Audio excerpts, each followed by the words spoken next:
Good evening, everyone. Here's my 531 dead day for Friday, March 14th.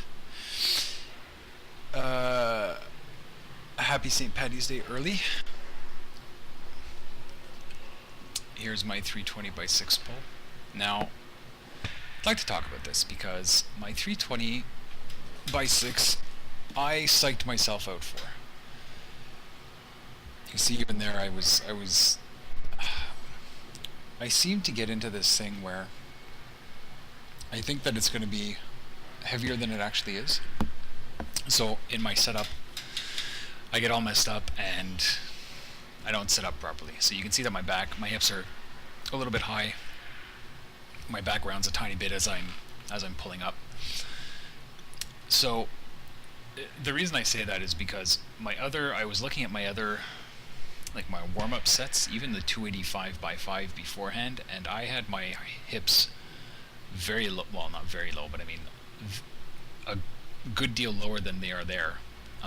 And I was lifting and it felt like nothing coming up off the floor. But then I hit 320 and something went off in my head at 320 and I seemed to go all derpy derp with it.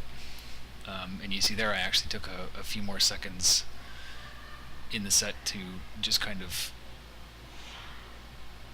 I guess, recenter myself and try and pull it together, because I wanted to get more than 6.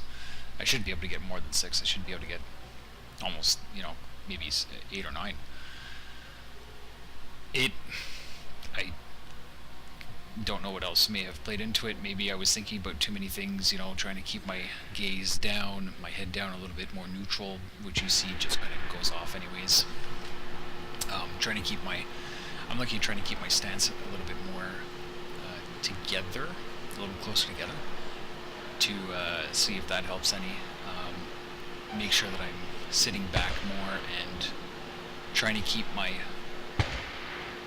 shoulders behind the bar, and that is a huge thing for me, is lifting or pulling with my shoulders behind the bar. It's a hell of a difference in how quick I can pull, but it's getting into that groove and everything. The other thing is I'm going to stop lifting at this. There are 3 in this rack setup monkey bar thing. You see there's 2 quote-unquote racks here. There's actually a 3rd one. I'm going to stop lifting where I am right now because right around where my right heel is, there's a depression in the floor.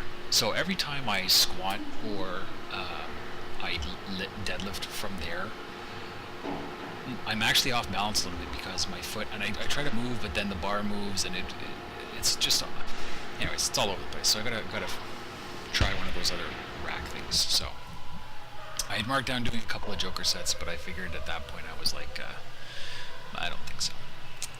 So move on to my pyramid, my squat pyramid. I was gonna leave in more footage. This is my second set of 210. I was gonna leave in more footage, but this is a almost 10-minute video as it is, so forget it. Now, during the 210 set, my left knee started feeling tight. So I had to look down to see how my feet were positioned. And I think part of what's going on when my knee starts to go a little bit tight is my right foot, again, seems to be a little bit further forward than my left, but I twist myself so that I feel like I'm straight.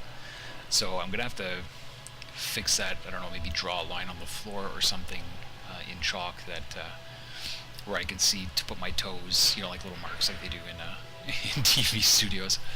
But anyways, it didn't do anything terrible. I mean, you can still see that my knees are not tracking over my toes. I'm sitting back enough. My legs are open because my hips aren't shooting back during the ascent. The 210 by 10 is really it's a fucking killer. It is absolutely a killer. I never know if I'm going to be able to do all of them, but it's gotten better from when I first started. So we'll move from the 210 here over to the 185 by 10. At this point too, my rest times between sets were a little erratic because they were actually cleaning. I've never been around late, and there I paused my first rep. I had that in mind, so. And then after that I said, no way, Jose, not happening. Anyway, so I've never been around that late, and they were actually cleaning, so I was having to, like I had done my deadlift stuff there, so they were vacuuming and stuff, and I figured just move my shit around so that they could clean and help them out a bit. But it kind of messed with my rest time. So some of these were a couple of minutes rest, some of them were 5 to 7 minutes rest. So, but with the tenors, it's I'm always a little bit more grateful to have a bit more rest, because it's even getting down to 185 and 165 is it's pretty killer. So I said, F it, I'm gonna pause my last 2 reps of 185 just to see if I could. It was one of those what if, how can I do it, and I did. So I think once I didn't do it, wasn't very consistent, but I figured why the hell not get in a little bit of extra work.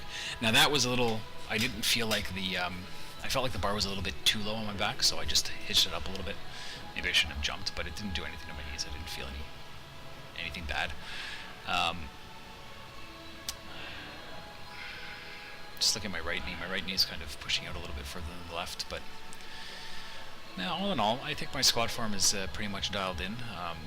I can feel when my knees now are starting to cave a little bit, so I get to push them out before I feel any sort of pain.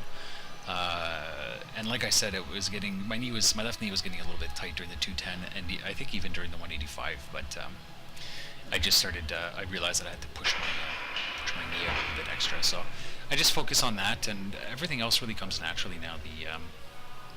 Having a little bit of a wider stance, sitting back, my butt I'm not getting butt wink, so I don't really worry about how tight my lower back is, because it just kind of falls into place. So that's that. I'm kind of glad. I just got to work on the knees now, and it should be gravy.